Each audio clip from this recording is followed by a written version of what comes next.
एक बार सुंदरपुर नाम का छोटा सा एक गांव घने जंगलों और पहाड़ों के बीच बसा हुआ था। इस गांव के चारों तरफ घना जंगल था और उसमें तरह तरह के जीव रहते थे। पक्षियों की मीठी आवाज और बड़े बड़े पर्वत इस गांव की शान हुआ करते थे। गर्मियों का मौसम चला गया था और अब धीरे धीरे सर्दियों का मौसम आ चुका था। गांव के चारों तरफ ठंडी ठंडी हवाएं चल रही थी और कड़ाके की ठंड पड़ने लगी थी।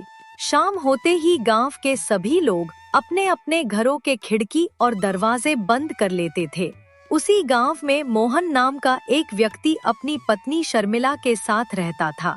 उसकी पत्नी स्वभाव से बहुत ही खराब थी। वह सारा दिन अपनी सास से घर का सारा काम करवाती और उसे बहुत मारती भी थी और खुद सारा दिन बस बैठी रहती थी। मोहन सुबह अपने काम पर चला जाता था और शाम को घर लौटता था। और फिर एक दिन शाम का समय था और बूढ़ी अम्मा खाना बना रही थी। तभी शर्मिला कहती है, अरे ओ बुढ़िया, जल्दी से खाना लेके आ जा। मेरी भूख के मारे जान निकली जा रही है। खाना बनाने में क्या कोई इतना टाइम लगता है भला? हाँ हाँ, ला रही हूँ बेटी। इस उम्र में मुझसे काम नहीं बनता। क्या कहा, काम नहीं बनता? अगर इस घर में रहना है तो काम करना पड़ेगा तुझे। दे मुझे मेरा खाना। ये लो बेटी, तुम्हारा खाना। इसके बाद बूढ़ी अम्मा ने अपनी बहू को खाना दिया और वहाँ से चली गई। उसके बाद शर्मिला ने खाना चखा और कहा, अरे हो बेकार बुढ़िया, तुझे खाना बनाना नहीं आता क्या? इसमें कितना नमक डाल दिया। छी, कितना बेस्वाद खाना बनाती है तू। कामचोर कहीं की, बस सारा दिन सोती रहती है। बेकार बुढ़िया, मेरे तो भाग ही फूट गए कि तू मेरी सास बनी। अरे नहीं नहीं, ऐसा मत कहो बेटी।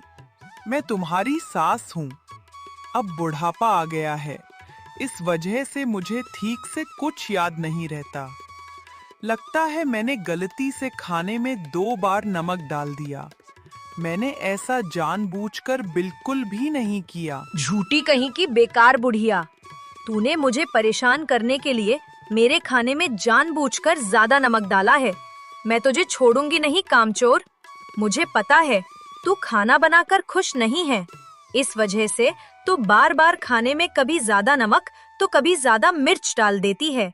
एक नंबर की आलसी है तू। मुझ पर ऐसा झूठा इल्जाम मत लगाओ बेटी। मैंने जानबूझकर इस खाने में ज्यादा नमक नहीं डाला। मेरी भूल की वजह से मैंने खाने में 1 की बजाय 2 बार नमक डाल दिया था।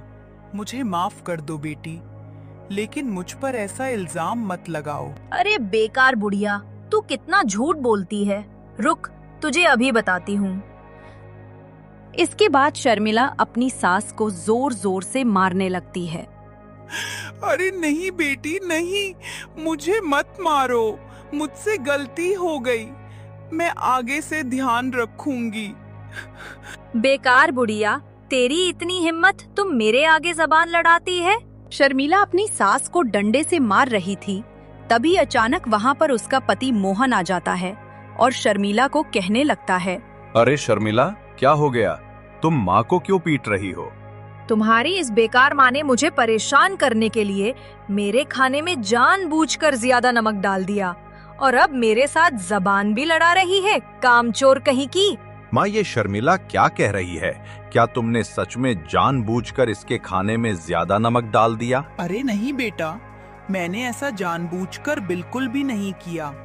अब बूढ़ी हो गई हो ना, इस वजह से कुछ याद नहीं रहता। इसलिए मैंने गलती से खाना बनाते वक्त भूलकर खाने में 1 की बजाय 2 बार नमक डाल दिया। मैंने ऐसा जानबूझकर बिल्कुल भी नहीं किया ऐसा। अरे कितनी बेकार बुढ़िया है, झूठ पे झूठ ही बोलती जा रही है। निकल जा मेरे घर से। अब दोबारा मुझे अपना ये चेहरा कभी मत दिखाना। अब फिर से इस घर में आने की कोशिश भी मत करना। हट, अब खड़ी खड़ी क्या देख रही है? चली जा यहाँ से। अरे बेटी, ऐसा मत बोलो। मैं इस उम्र में कहाँ जाऊंगी, और बाहर कितनी ठंड है। रात का समय भी हो चुका है। अरे इस बुढ़िया ने तो मुझे परेशान कर रखा है।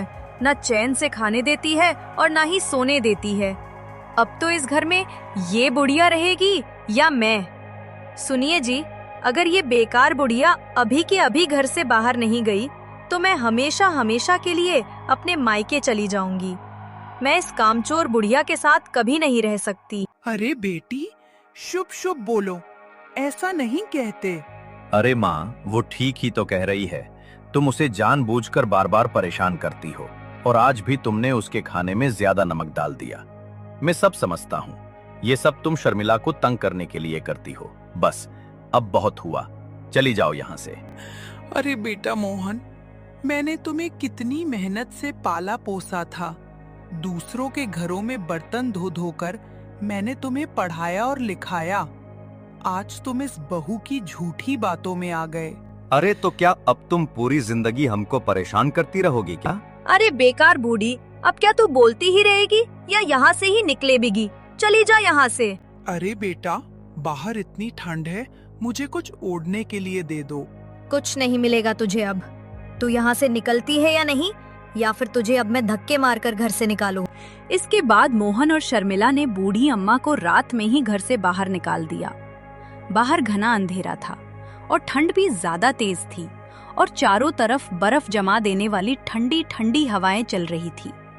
बेचारी बूढ़ी अम्मा जंगल की तरफ चलती ही जा रही थी और मन ही मन सोच रही थी, भगवान ऐसी औलाद किसी को ना दे जो अपने ही माता पिता की कभी कदर ना करे। अब पता नहीं मैं कहाँ जाऊंगी। हे भगवान, मेरी रक्षा करना।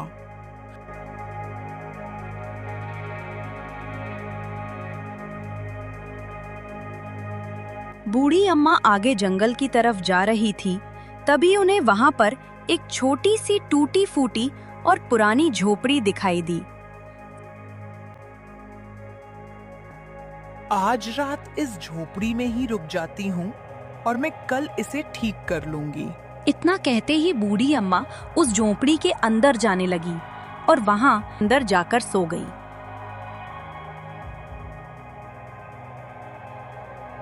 और उसके बाद बूढ़ी अम्मा अगले दिन सुबह उठी और उठते ही जंगल की तरफ वापस जाने लगी।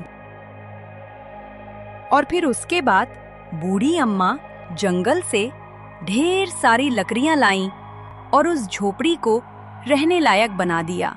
इसके बाद बूढ़ी अम्मा हर दिन जंगल जाती और वहां से ताजा फल लेकर आती और उन्हें बाजार में अच्छे दामों पर बेचकर अपने लिए राशन खरीदती और इस तरह वह अपना गुजारा करने लगी। फिर जब एक दिन बूढ़ी अम्मा जंगल में फल इकट्ठे करने के लिए जा रही थी, तभी उनको वहां पर एक सुनहरा हिरन भूख और प्यास से तड़पते हुए देखा। अरे, ये बेचारे हिरन को क्या हो गया? लगता है इसे बहुत ही भूख और प्यास लगी है। इसके बाद बूढ़ी अम्मा ने अपनी टोकरी में से कुछ फल उस हिरन को खाने के लिए दिए।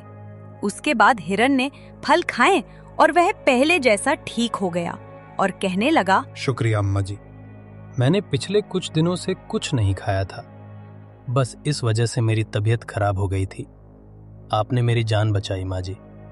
आप मुझसे क्या मांगना चाहती हो? हिरन को बोलते हुए देखकर बूढ़ी अम्मा को अपनी आंखों पर विश्वास नहीं हुआ, जिसे देखकर वो हैरानी में पड़ गई, क्योंकि उन्होंने पहले कभी ऐसे हिरन को नहीं देखा था। अरे, मैं ये कोई सपना तो नहीं देख रही? ऐसे बोलता हुआ हिरन तो मैंने कभी नहीं देखा। अरे नहीं अम्मा जी, आप कोई सपना नहीं देख रही।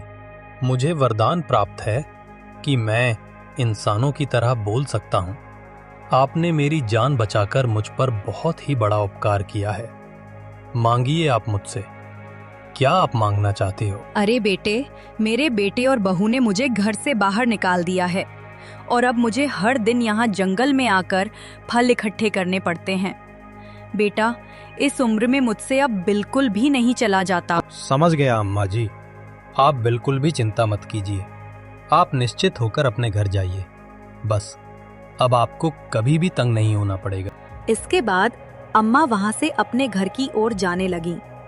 जब वह अपने घर पहुंचती है तो बूढ़ी अम्मा को घर धन से भरा हुआ दिखाई देता है, जिसे देखकर वह काफी खुश तो होती है, लेकिन उसे अपने बेटे और बहू की बहुत ही ज्यादा याद आती है और वह कहने लगती है, अरे मैं इस धन का क्या करूंगी जब मेरे पास बेटे और बहू का सुख ही नहीं है। जब से शर्मिला ने अपनी सास को घर से निकाला है, उसी दिन से उसके पति मोहन की नौकरी चली गई थी और अब वह काफी गरीब हो गए थे। मैंने तुम्हारी बातों में आकर अपनी माँ को घर से निकाल दिया। मुझे माफ कर दो, मुझसे गलती हो गई। इसके बाद वो दोनों ही बूढ़ी अम्मा को ढूंढने के लिए जंगल की तरफ जाने लगे और कुछ ही देर ढूंढने के बाद उन्हें बूढ़ी अम्मा का घर मिल ही गया। मोहन अपनी माँ को देखकर बहुत ही खुश हो गया और कहने लगा, माँ तुम कहाँ थी माँ? मुझे माफ कर दो माँ, मैंने शर्मिला की बातों में आकर आपको घर से निकाल दिया। मुझसे गलती हो गई और अब मुझे मेरी इस गलती का बहुत ही पछतावा हो रहा है। अरे बेटा, तुम तो मेरे लाल हो, कोई बात नहीं। तुमसे गलती हो गई तो क्या हुआ, मैंने तुम्हें माफ कर दिया। अरे माँ जी, मुझे भी माफ कर दो। मैं आपको समझ नहीं पाई और मैंने आपको बहुत ही भला बुरा कह दिया। हाँ हाँ बेटी, मैंने तुम्हें भी माफ कर दिया। इसके बाद वह बूढ़ी अम्मा अपने घर वापस आ गई और अब वह फिर से अपनी बेटे, बहू और अपनी पोती के साथ सूखी सूखी रहने लगी। इस कहानी से हमें क्या शिक्षा मिलती है? हमें इस कहानी से शिक्षा मिलती है कि हमें हमेशा अपने माता पिता और अपनों से बड़ों की हमेशा कदर करनी चाहिए।